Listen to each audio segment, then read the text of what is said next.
Սիրելի ժողովուրդ, շնորհակալություն։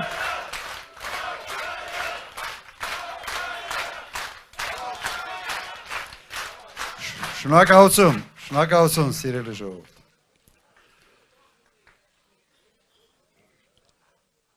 Ես հիմա մտածում եմ, ավելի լրջացնեմ սպասվելիք վտանգները, թե մի քիչ ավելի թեթևանցնեմ հնարավոր սպառնալիքների վերաբերյալ։ Բայց փորձեմ լրջացնեմ։ Իսկապես, ժողովուրդ ջան, վիճակը շատ ավելի լուրջ է, քան կարող է առաջի հայացքից թվալ։ Այսպիսի մի օրինակ բերեմ եւ հիշեցնեմ ձեզ։ 5 տարի առաջ որևէ մեկի մտքով անցնում էր, որ Հայաստանում իշխանությունը կարող է ուղղակի հարձակվել եկեղեցու վրա։ Ոչ։ Որևէ մեկի մտքով անցնում էր, որ մեր ինքնության դեմ կարող է լինի այսպիսի հարձակում, որ Արարատը հնարավոր է կռվածնել Արագացի հետ։ Երևի ոչ մեկի մտքով չէր անցնում, ճիշտ է, բայց նշանները կային։ 21 թվականին փակվեց մշակույթի նախարարությունը։ Մենք պետք է մեզ հարց տայինք, ինչի համար են փակում։ Հիմա պարզվեց, փակում են, որ մեր ինքնությունը հարվածի տակ դնել։ Պարզ է չէ վիճակը։ 5 տարի առաջ փակվեց Թուրքի նախարարությունը։ Այն ժամանակ չենք մտածել, որ սա ինչի համար է սարվում։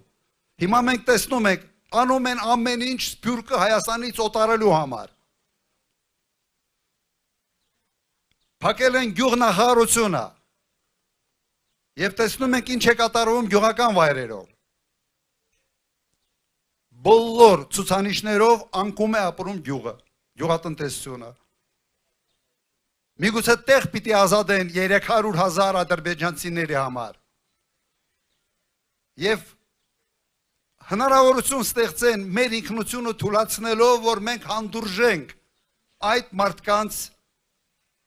տեղափոխում Հայաստանի Հանրապետություն։ Ուրեմն նայեք, իմ տպավորությամբ սա մի ծրագիր է, որը իրականացնում է ազգի ամենից մեծ դավաճանը մեր ընդհանուր պատմության մեջ։ Դրա համար եմ ասում, սա այս ամենը շատ ավելի լուրջ է, քան առաջի հայացքից կարող է թվալ։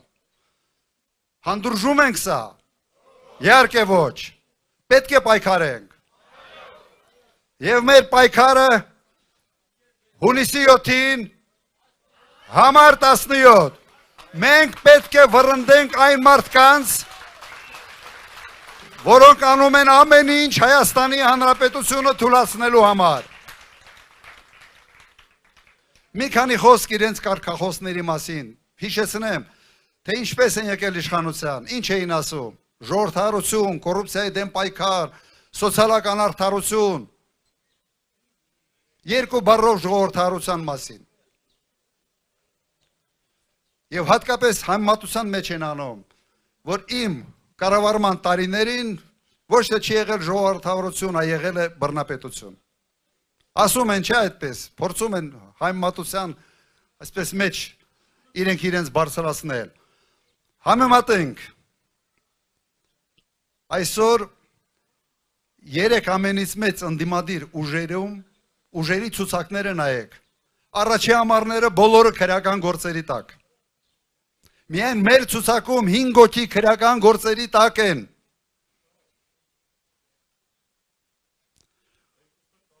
Հայտարարությունները գոռում է, որ Քոչարյանը պիտի նստի։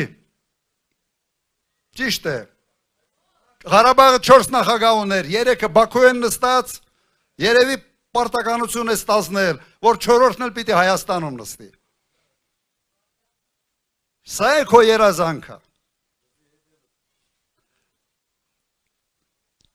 Ժողովուրդ ջան,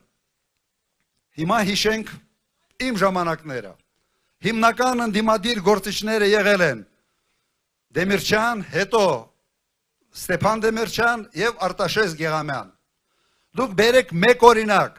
որ որևէ մեկի նկատմամբ հարուսված լինել քրեական գործ կամ որևէ մեկի թիմի նկատմամբ քրեական գործ լիներ հարուսված,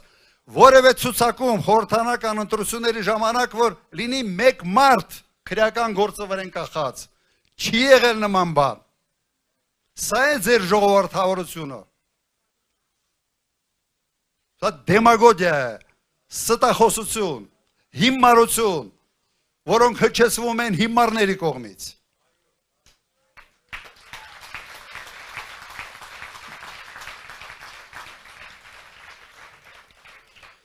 Ուրեմն հարց, ինչի համար է սա արվում։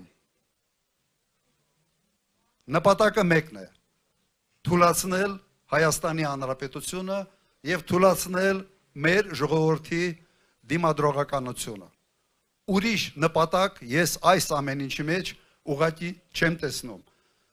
Եվ սրան մենք պետք է դիմակայենք, մենք պետք է հարվածենք, ապտակենք դրանց հունիսի 7-ին։ Ալ ելք ուղղակի մենք չունենք, որովհետև վտանգված է Հայաստանի Հանրապետությունը։ Մի բան հիշեցի, մի հին պատմություն։ Մեկը գնում է Վարշավիրանոց, սենց նստում է և սենց ինքնահավան դեմքով Վարշավիրին ասում է, մի հատ սրիկայի սանդրվածք էլի բան արա։ Հիմա այս Վարշավիրը սենց նայում է, ասում է,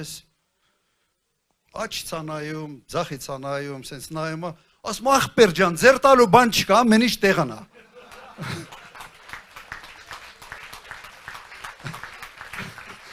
Հիմա մեր ես Նիկոլը, ամեն ինչ տեղն է։ Ժողովուրդ ջան, ամեն ինչ տեղն է։ Եվ մենք միասնական իմ կոչը, իմ խնդրանքը ձեզ, իմ դիմումը անենք ամեն ինչ այս չարիքից ազատվելու համար։ Ուրեմն հունիսի 7,